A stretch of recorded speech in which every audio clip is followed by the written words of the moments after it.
ओम क्लीम कृष्णाय नमः। नमस्कार दोस्तों, आपके अपने चैनल प्योरिटी ऑफ लाइफ में मैं नीलम शुक्ला आपका बहुत बहुत स्वागत करती हूँ।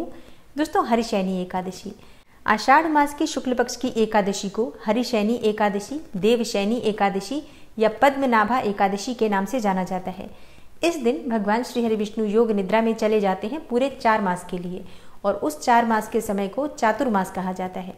चातुर्मास में किसी भी प्रकार के शुभ और मांगलिक कार्य वर्जित माने गए हैं, जैसे कि शादी, विवाह, मुंडन, जनेऊ या फिर गृह प्रवेश। इस प्रकार के सभी शुभ और मांगलिक कार्यों को पूरे 4 महीने के लिए सनातन धर्म में वर्जित माना गया है और ये सभी शुभ कार्य प्रारंभ होते हैं देव उठनी एकादशी से। कार्तिक मास की शुक्ल पक्ष की देव उठनी एकादशी पर जब भगवान श्री हरि विष्णु 4 मास की योग निद्रा के बाद जागृत अवस्था में आते हैं, उसी दिन से सभी शुभ और मांगलिक कार्य प्रारंभ हो जाते हैं। तो देवशयनी एकादशी बहुत महत्वपूर्ण होती है। आज की वीडियो में आप जानेंगे कि देवशयनी एकादशी कब है, एकादशी की तिथि कब प्रारंभ होगी, कब समाप्त होगी, और अगर आप व्रत धारण करते हैं तो व्रत आपको कब धारण करना है, पारण का यानी कि व्रत खोलने का शुभ मुहूर्त क्या है, द्वादशी तिथि कब प्रारंभ होगी, कब समाप्त होगी, हरिवासर की समाप्ति का समय क्या होगा, और देवशयनी एकादशी के दिन किस प्रकार से भगवान श्री हरि विष्णु की पूजा आराधना करें, किन मंत्रों का जप करें और कौन सा उपाय करें जिससे कि मन वांछित फल की हमें प्राप्ति हो, व्रत का और पूजा का संपूर्ण फल हमें प्राप्त हो, इसके लिए आज विशेष क्या करना चाहिए। संपूर्ण जानकारी देवशयनी एकादशी से संबंधित आज की वीडियो में मैं आपसे शेयर करने वाली हूँ, इसलिए वीडियो को पूरा ज़रूर देखिए।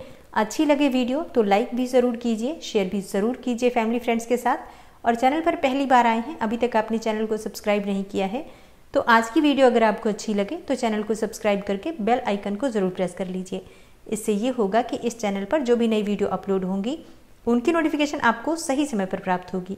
तो सबसे पहले जानते हैं कि देवशयनी एकादशी का शुभ मुहूर्त क्या है, एकादशी की तिथि कब प्रारंभ हो रही है, कब समाप्त हो रही है और व्रत आपको कब धारण करना है।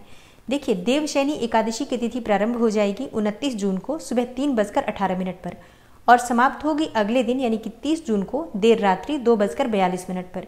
तो ऐसे में सूर्योदय कालीन तिथि के अनुसार व्रत हम धारण कर रहे हैं 29 जून 2023 को यानी कि गुरुवार के दिन, और जब गुरुवार के दिन एकादशी का व्रत आता है तो इसे बहुत श्रेष्ठ माना जाता है, क्योंकि गुरुवार का दिन भगवान श्री हरि विष्णु को समर्पित होता है और एकादशी की तिथि भी भगवान श्री हरि विष्णु को ही समर्पित होती है। ऐसे में जब आज के दिन हम भगवान श्री हरि विष्णु की पूजा आराधना करते हैं तो व्रत का और पूजा का दुगना फल हमें प्राप्त होता है। और हाँ, जो भक्त गुरुवार का भी व्रत करते हैं और देवशयनी एकादशी का भी व्रत करते हैं तो दोनों व्रत का अगर आप संकल्प लेकर व्रत करेंगे और नियम पूर्वक व्रत धारण करेंगे तो दोनों ही व्रत का आपको संपूर्ण फल मिलता है।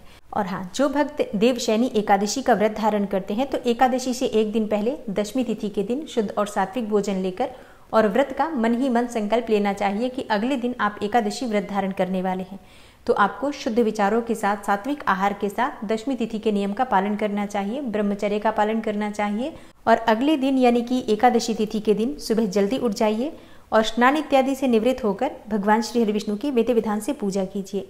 आज के दिन भगवान श्री हरि विष्णु की पूजा करने से, उनके मंत्रों का जप करने से और पीले पुष्प भगवान श्री हरि विष्णु को अर्पित करने से मन वांछित फलों की प्राप्ति होती है, आपकी जो भी मनोकामना हो पूर्ण होती है।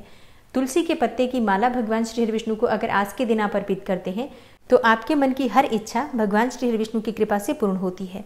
मतलब सुख, समृद्धि, सौभाग्य, संतान, आपकी जो भी मनोकामना हो, दाम्पत्य जीवन में परेशानियां हो या फिर आपके संतान प्राप्ति में बहुत अधिक बाधाएं आ रही हैं या फिर मन चाहे जीवन साथी की कामना है, शीघ्र विवाह की मनोकामना है, तो एकादशी तिथि के दिन, देवशयनी एकादशी के दिन भगवान श्री हरि विष्णु को तुलसी के पत्तों की माला अवश्य अर्पित करनी चाहिए। और हाँ, अगर आपके पास तुलसी के पत्ते इतने ना हो कि आप माला बना पाए तो आप सिर्फ 5 या 7 पत्ते भी भगवान श्री हरि विष्णु को अर्पित कर सकते हैं। तो एकादशी के दिन सुबह और शाम दोनों समय भगवान श्री हरि विष्णु की विधि विधान से पूजा करनी चाहिए और फिर अगले दिन यानी कि द्वादशी तिथि के दिन एकादशी व्रत का पारण करना चाहिए। और द्वादशी तिथि प्रारंभ होगी 30 जून को सुबह 2:42 पर और समाप्त होगी 1 जुलाई को सुबह 1:17 पर। तो 30 जून को एकादशी व्रत का पारण किया जाएगा और जैसा कि आप सभी जानते हैं, हरिवासर की समाप्ति के बाद ही पारण किया जाता है और सूर्योदय काल के बाद ही पारण किया जाता है। तो ऐसे में 30 जून को सूर्योदय काल का समय रहेगा सुबह 5:48 पर और हरिवासर की समाप्ति का समय रहेगा सुबह 8:20 पर। तो पारण हमें कब करना चाहिए? देखिए, पारण का शुभ मुहूर्त आपको प्राप्त हो रहा है 30 जून को सुबह 8:30 से सुबह 10:30 तक। तो 2 घंटे का समय है आपके पास जिसमें आप अपने व्रत का पारण कर सकते हैं। व्रत अगर आप शुभ मुहूर्त में नहीं खोलते हैं तो आपको आपके एकादशी व्रत का संपूर्ण फल नहीं मिलता।